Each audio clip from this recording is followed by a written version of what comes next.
Welcome to study अड्डा Delhi. Study अड्डा दिल्ली पे आप सभी का हार्दिक स्वागत है, अभिनंदन है। आज है 29 मार्च। 29 मार्च से जितने भी इंपॉर्टेंट करंट अफेयर है, नो डाउट इस वीडियो में हम लोग डीपली डिस्कस करेंगे, इसलिए आपको वीडियो शुरू से लेके लास्ट तक देखना है ताकि आपका कोई भी करंट अफेयर मिस ना हो।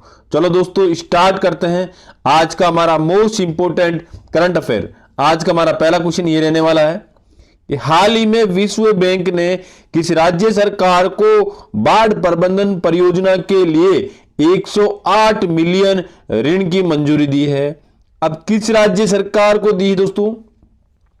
वर्ल्ड बैंक ने दी है। ठीक है, असम राज्य सरकार को दोस्तों बाढ़ प्रबंधन के लिए 108 मिलियन ऋण की मंजूरी दी है। ठीक है, अब असम को दी है दोस्तों ये दोस्तों वर्ल्ड बैंक। वर्ल्ड बैंक का दोस्तों हेडक्वार्टर कहां है? Washington DC. वॉशिंगटन डीसी में वर्ल्ड बैंक का हेडक्वार्टर है और इसने ही दोस्तों असम को 108 मिलियन करोड़ की ऋण की मंजूरी दी है। अब दोस्तों विश्व बैंक ने मंजूरी दी है असम की आपदा तैयारी को सुधारने के लिए और अधिसूचना को बढ़ावा देने के लिए 108 मिलियन लगभग 890 करोड़ रुपए का ऋण दिया जाएगा। लगभग कुछ मिलियन लोगों को लाभ होगा जो राज्य के लिए 500 मिलियन के लंबित कार्यक्रम का हिस्सा है। असम एकीकृत नदी तलब प्रबंधन परियोजना एक योजना दोस्तों, किसका क्या नाम है?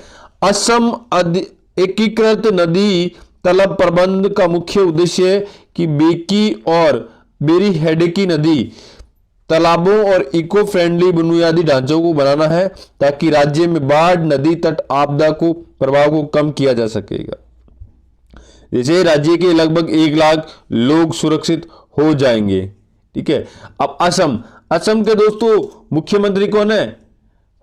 हेमंता बिस्वा शर्मा। हेमंता बिस्वा शर्मा असम के मुख्यमंत्री है। असम की राजधानी दोस्तों गुवाहाटी। ठीक है, नेक्स्ट,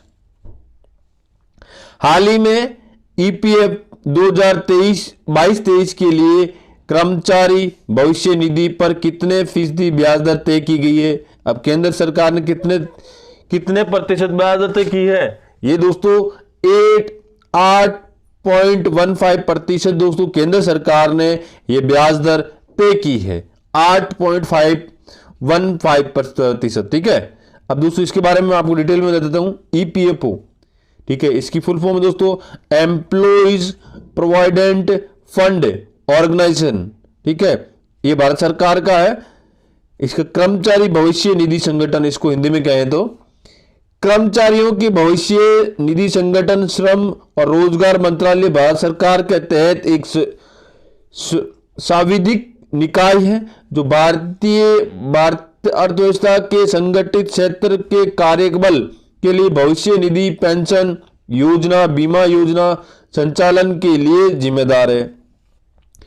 कर्मचारी भविष्य निधि संगठन प्रोविडेंट फंड खातों में जमा होने वाले पैसों को दोस्तों कई जगह निवेश करता है और इसी निवेश से होने वाले कमाई का एक हिस्सा ब्याज के रूप में उपभोक्ता को देता है।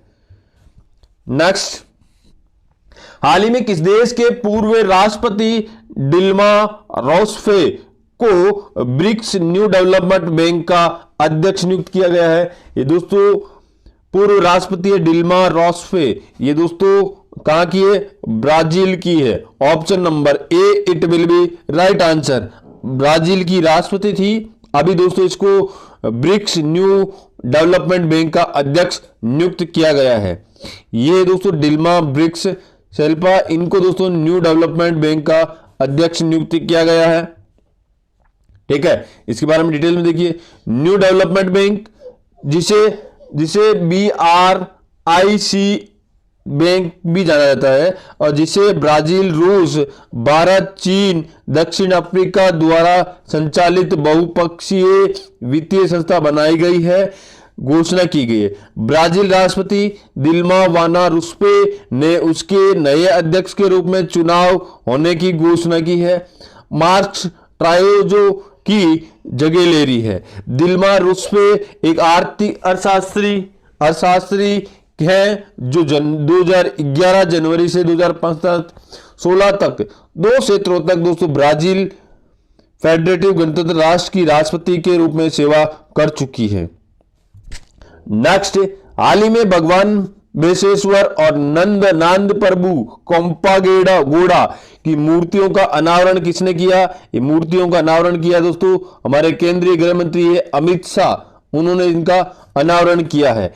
ये केंद्रीय गृह मंत्री अमित शाह जिन्होंने इसका अनावरण किया है। ठीक है, अब दोस्तों इसके बारे में डिटेल में देखता हूं।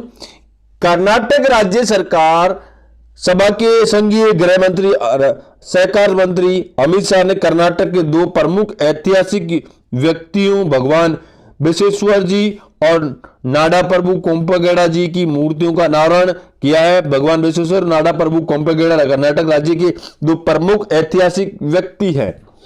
ये मूर्तियां उन लोगों को सोच के बारे में संदेश देती रहेंगी जो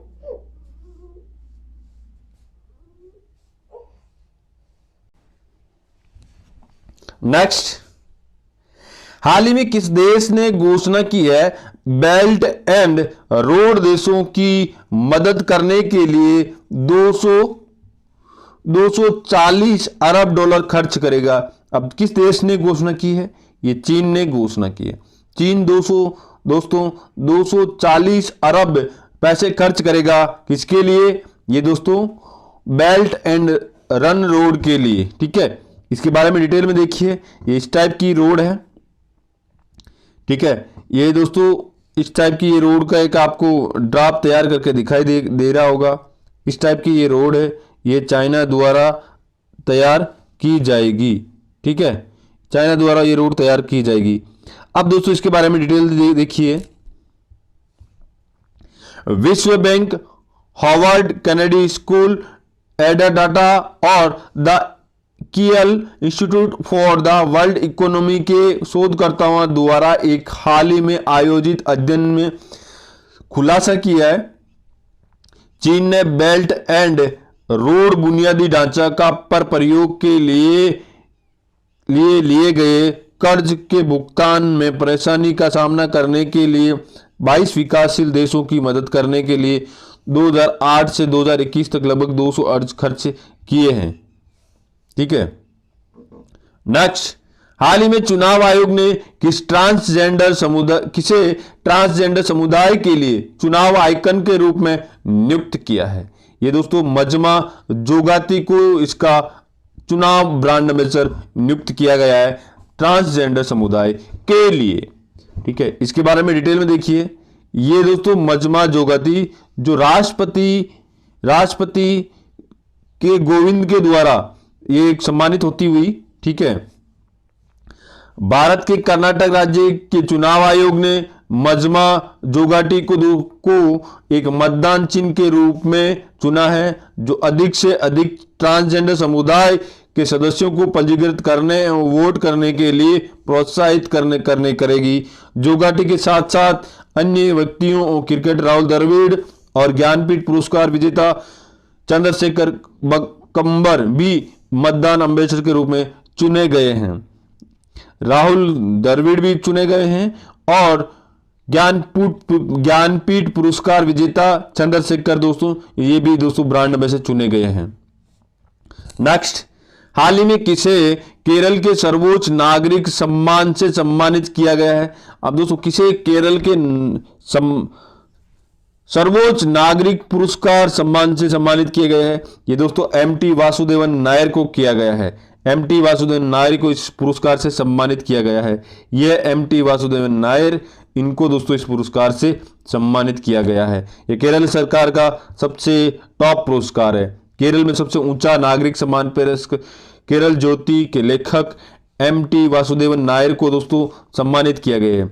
दूसरा सबसे उच्च पुरस्कार केरल प्रभा अभिनेता मम्मटी पूर्व और सिविल सेवा अधिकारी एमटी माधवन मेमन और लेखक ओम चेरी एमन पिल्लई से साझा किए गए। केरल के गवर्नर आरिफ मोहम्मद खान ने दोस्तों केरल पुरस्कार की पहली संस्करण को प्रदान किया है जो विभिन्न सामाजिक जीवन के पहलुओं में उल्लेखनीय योगदान देने वाले व्यक्तियों को मान्यता प्रदान करता है।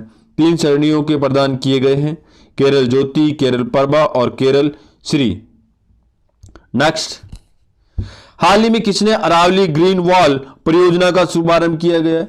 अब दोस्तों अरावली ग्रीन वॉल परियोजना का शुभारंभ हमारे केंद्रीय पर्यावरण मंत्री है दोस्तों भूपेंद्र यादव, इन्होंने दोस्तों इसका उद्घाटन किया गया है। इसका क्या उद्देश्य है? इसमें उद्देश्य दोस्तों कि अरावली के चारों ओर पेड़ पौधों को विकसित करना या पेड़ पौधे लगाना, इसका उद्देश्य रहेगा। इसके बारे में डिटेल में देख लीजिए।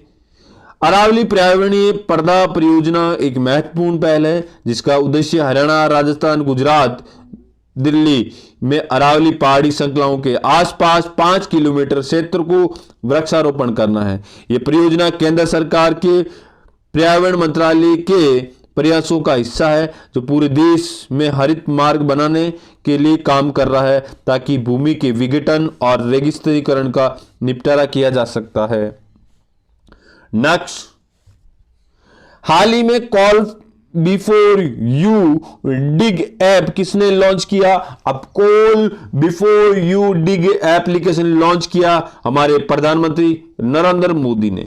नरेंद्र मोदी ने call before you dig application का लॉन्च किया है। ये दोस्तों नरेंद्र मोदी और call before you dig application launch किया है। इसके बारे में डिटेल में देखिए क्या है कॉल ऑफ। प्रधानमंत्री नरेंद्र मोदी ने दोस्तों कॉल बिफोर यू डिग नामक एप्लीकेशन लॉन्च किया जो अंडरग्राउंड यूटिलिटी एसेट्स जैसे ऑप्टिकल फाइबर केबल को नुकसान पहुंचाने वाले अनियोजित खुदाई से बचाने के लिए ये कॉल बिफोर यू डिग योजना एप्लीकेशन लॉन्च की है। नेक्स्ट, हाल ही में गृह मंत्री अमित शाह ने वैदिक हेरिटेज पोर्टल का उद्घाटन किया। अब कहां पे किया? हमारे केंद्रीय गृह मंत्री अमित शाह इन्होंने वैदिक पोर्टल का लॉन्च किया है। ये किया नई दिल्ली के अंदर, ठीक है, नई दिल्ली के अंदर ये पोर्टल लॉन्च किया है। ये है गृह मंत्री अमित शाह, इन्होंने दोस्तों नई दिल्ली के अंदर ये वैदिक पोर्टल लॉन्च किया है।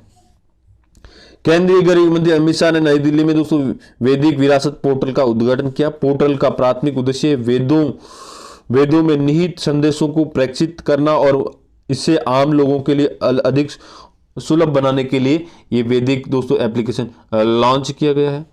चलो दोस्तों आज के लिए इतना ही। ये मेरा वीडियो कैसा लगा आप प्लीज लाइक, कमेंट, शेयर करके जरूर बताइए। Thanks for watching.